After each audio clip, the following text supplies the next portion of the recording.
and Elliott to the lead. Yeah, but here comes that 77 too. While these two are up here monkeying around, here he comes. Those two went for turn 3, looking like Donnie and Kale. I think 77 might get them both. Wow! What a run off the corner! Oh, he's in the grass! No, don't go in the grass! Boy, no! Yeah, he got the splitter. Oh, I think yeah, he messed something up. under the nose. He ruined his car this right thing's there. Spanned by the 77. Hang on. Yeah, you can't run through the grass. Now, was Chase Elliott ahead of Daniel Suarez when that caution came out? That's what we're going to have to determine. That's the damage from the left front when he went through the grass. Yeah, that's just. Well, here we go. Now this is where the 77 just got off.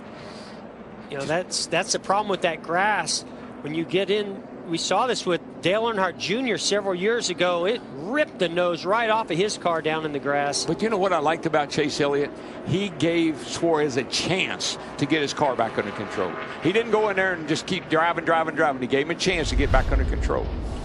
That sure was exciting. Definitely going for the win there with 3 laps to go. You went down low and destroyed the car, but what were you thinking at that moment on the bottom?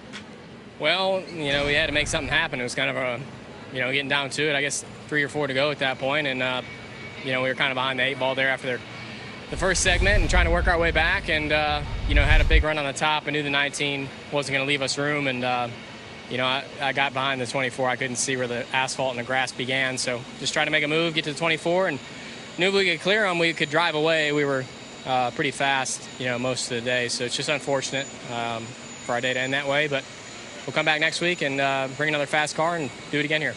Sure made it exciting. We'll see Eric Jones next week in the Coca-Cola 600.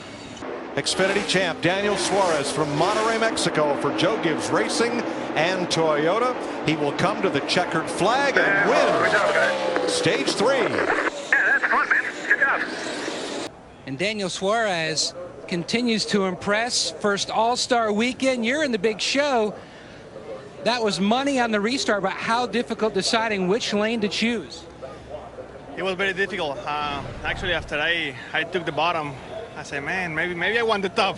But I was thinking, man, the bottom has been stronger all day long, and it was a little dirty out there in corner 1 and 2. But I thought if I was going to be able to have a good restart and be clear by corner 1, I was going to be fine.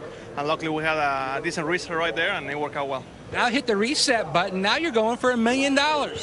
Now we go with the big guys. So it's going to be fun. I feel like we learned quite a bit in the first 50 laps. Definitely we have to make some adjustments to be stronger, but the racetrack is going to change a lot. So we'll see. Let's see what we got. Good luck. Jamie?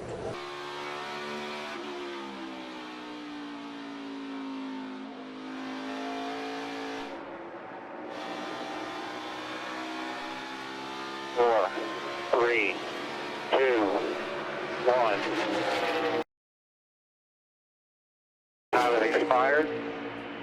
42 has seen the flag. Daniel Suarez did not get the lap he wanted. He ends up 28th. He and Michael McDowell right on top of each other on the speed chart. And after round 1 of qualifying, Suarez went looking for McDowell to have a conversation, and Michael McDowell went after him. Punches were thrown. Crew chief attempting to break it up. Eventually they did, and they had a conversation. What was said, Jamie? Well, I'm joined by Michael McDowell right now. You saw him, he had his helmet on, and it's almost like you knew that was coming. What happened on the track that led to that altercation? No, I always have my helmet when I get in and out. It's just an old habit. Just miscommunication on the racetrack. We all kind of waited till the end, and then you just had a lot of traffic. So just unfortunate. You know, he was upset. I held him up on his good lap, and then he tried to crash us, and I just didn't appreciate it. Will you guys talk about this before the race Sunday? Yeah, for sure. It's just heat of the moment stuff. It's racing, you know. It's these shorter practice sessions, shorter qualifying, getting late going through tech, intensity ramps up. So it's all part of it. Thank you. Let's go over to Vince. And with Daniel Suarez, what's your take on what happened there? It's just lack of respect. You know, track position is very big in these races these days, and you have to qualify well to have a good stall on pit road and able to have a good start in the race. The race is long, so you can always overcome that, but it's just a lack of respect. Everyone here in the garage knows that second lap is a good one. You have to try to get out of the way if somebody's coming in the hard lap. And he just didn't. He killed me in one corner. I thought he was going to get out of the way in the second corner, and he didn't. And I almost wrecked him, and then he was disappointed because I was trying to wreck him afterwards, but that's power racing. Thanks, Daniel. Guys. He's got one more corner to get there. I think Bubba's got probably not enough time. Wallace, Suarez to the bottom. Crossover! Wow. Bubba! My goodness, these finishes have been crazy. What about that 41 car Suarez? I thought he was going to sneak through there, but he didn't quite make it. Now, remember when I said you're going to find out who wants to go into the All-Star race? That right there was Bubba Wallace. Relentless. That is big, boys. That is huge. Now, of course, the guy that paid the big price was Daniel Suarez. Look at Bubba's car. Looked like he'd been running Martinsville or somewhere. From our aerial coverage. So Bubba goes down to the bottom. You know, that's where William Byron made that big run on him earlier, but here comes a huge run by Suarez. Suarez did everything right. Bubba just blocked him, saw him coming. Yeah, blocked him a little bit and got Suarez turned around, and that's all Bubba needed. He just needed a little space there, and he created it. We talked about learning some things. I think Bubba learned quite a bit from that first stage when William Byron got to his inside. I'll tell you what I learned. I learned that 43's not too bad tonight. Running pretty darn good. Yeah, I was impressed how much speed he carried through the bottom of 3 and 4. I'm impressed Daniel Suarez didn't just cut to the right in front of the whole field. Hitting the synthetic turf. And look at that. And now is that not nice? Vince. Well, before the Open began tonight, Bubba Wallace came on the radio to his team and he said, no dams given tonight. And he has driven like it through these first 2 stages. What does it mean to you to be in the All-Star race? I will say, damn you, Ryan, for coming over here and making me cry. Appreciate the support from everybody. This has been tough, and damn, I've been feeling like a failure for a really long time, and I didn't give a damn out there. I love Suarez to death, but he knows what's on the line, and I gave away that first stage. Henrik gave away that first stage, and damn, we needed this. I needed this. It's been tough. I haven't got to chug a Coke. This ain't victory lane, but damn, this Coke tastes good. Well, you're not a failure, my friend. Well done. A lot of damage on the left rear of this car. They're going to have to do a lot of repairs. As Ryan Blaney came in, gave his buddy a good big old hug. Oh, look at that. That's great. A great night for Bubba Wallace. He's in the All-Star race. We have had incredible finishes already as this summer swing is underway. We anticipate nothing but another fantastic electric finish. Hamlin, Truex Jr. back to green. Hamlin with a great restart. They fan out behind him. Can Hamlin hold them off as they go to 1? This is for all the marbles here in Pocono. 4-5 wide mid-pack up front. Denny Hamlin away with the lead. Unfortunately, on the last restart, though, the 41 of Daniel Suarez. Rick, you mentioned this hours ago at the top of the show. NASCAR in the drivers' meeting said, guys, there will be no more laying back on these restarts. We're going to enforce it. Well, you see right there in the middle of the screen, the 41 has 2 car lengths in front of him and then pulls out of line on the 88. That's 10 rows back. Weeks that probably would not have been called, but NASCAR laid it down in the drivers' meeting. Was very clear you couldn't do it. They are going to penalize Daniel Suarez. Let's listen into the 41. Or we gained positions before the line. I don't know. I said now when he crossed the line, so I don't know. It's a judgment call. Jay's making it. Jay Faith. We got SMP up that shows we were not past anybody. We got the video too. Well, they're looking at the wrong thing. It's not where they've passed somebody. You have to pull up. Well, look right here at the gap. You could fit another car in front of that 41 right here. Now, as it rolls forward, watch what happens. This is by design. He times it, he accelerates it, he turns left. They do this because with this reduction in horsepower, the 88 is a sitting duck. It's unfair to him. NASCAR, as you said, Rick, drivers' meeting made a point. We knew somebody was going to get busted. We didn't know it was going to be Daniel Suarez, though. There was no brake checking, and you couldn't lay back on the start or the restarts. And so that was the decision that NASCAR has made. Dave.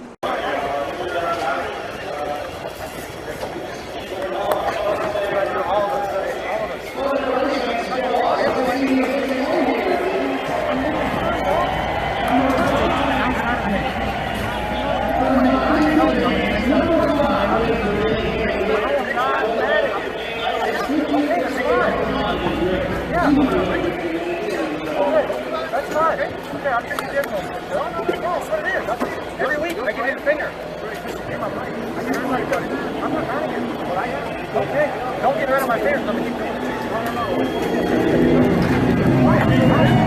You Charlotte.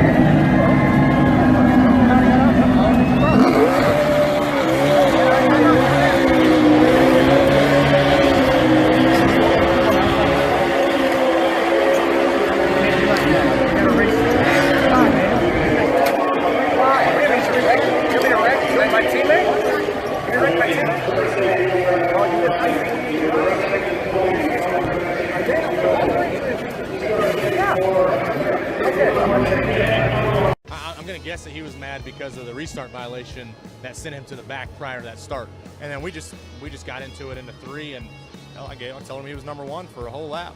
So ain't nothing wrong with that. Hell, I'm telling you he's number 1. That's good. But what's funny is, it's like I said in the video, I do it to him every week. I do it to the guys that I like and they can race around. And hell, if it's Kyle Busch or Truex are coming up to lap us, I'll give him the finger. Hey, come on by. It's funny, and we'll talk about it, laugh at it after. Truex kind of picked up on it. He's starting to give it back, and it's funny.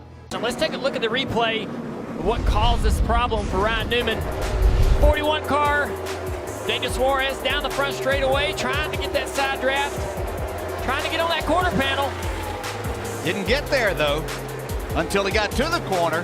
Yep. I think then he gets in there. Bubble contenders there. These are two guys on the bubble. And Newman, that's a tough one for him. He'll have to try to make a comeback here.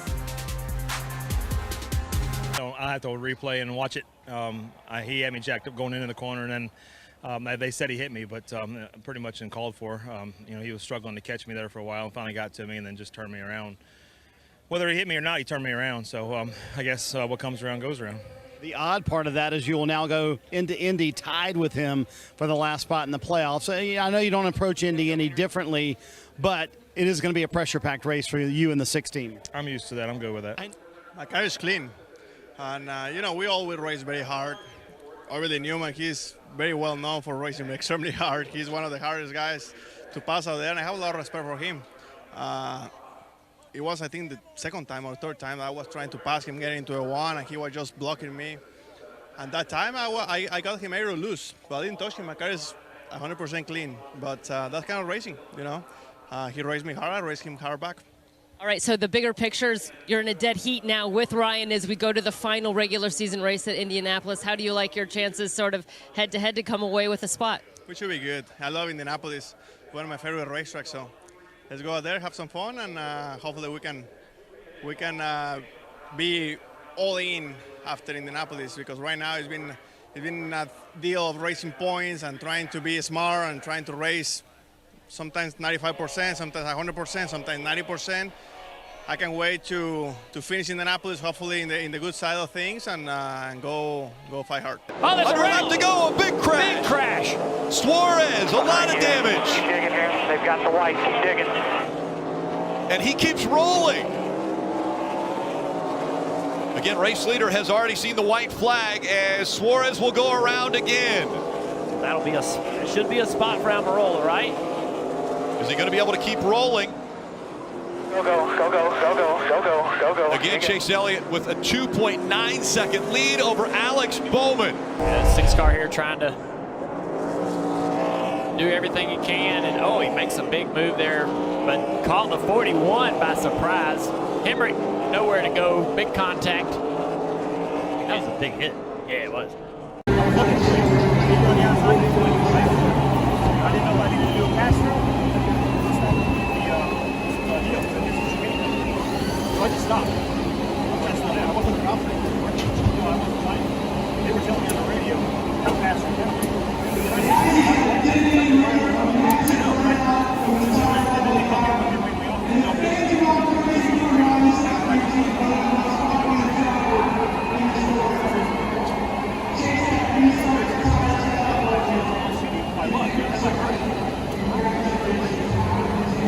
They told me that they did not win.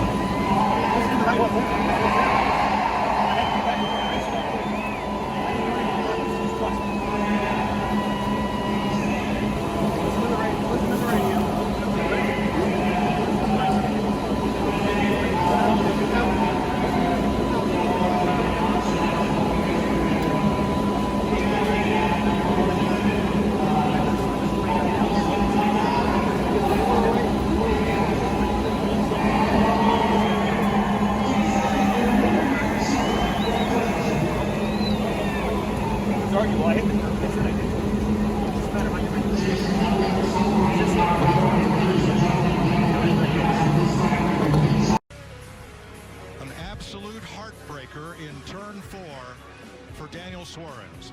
His Toyota had to race its way into the 500. And as he got lapped by the lead pack, and then the Fords decided to come to pit road, contact. You could see they tried to go to the outside of Daniel Suarez. Oh, Suarez had to go up to miss Keselowski and made heavy contact with the 12 of Ryan Blaney.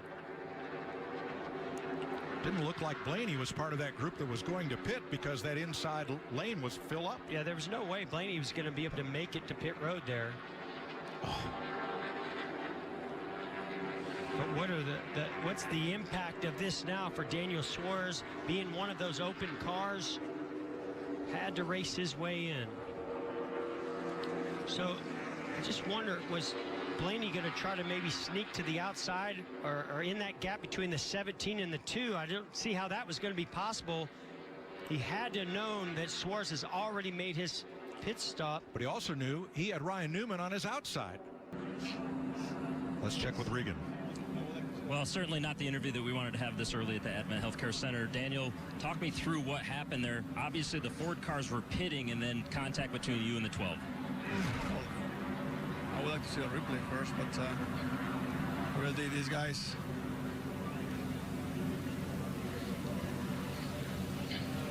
I mean, it's very simple. I mean, the 2 car, he started getting his hand out of the window super late, and I didn't see him, and when I started going out, the 12 was there. So I don't know, man. I'm getting tired of this. Frustrating, I know. Better luck next week when we get to the next race. Thanks. Well, you can hear right there the frustration. I mean, it's the Daytona 500. You know, he's had a lot of changes over the offseason. The last couple of years haven't gone exactly the way he wanted to. He wanted to be in this Daytona 500 desperately. Not going to happen.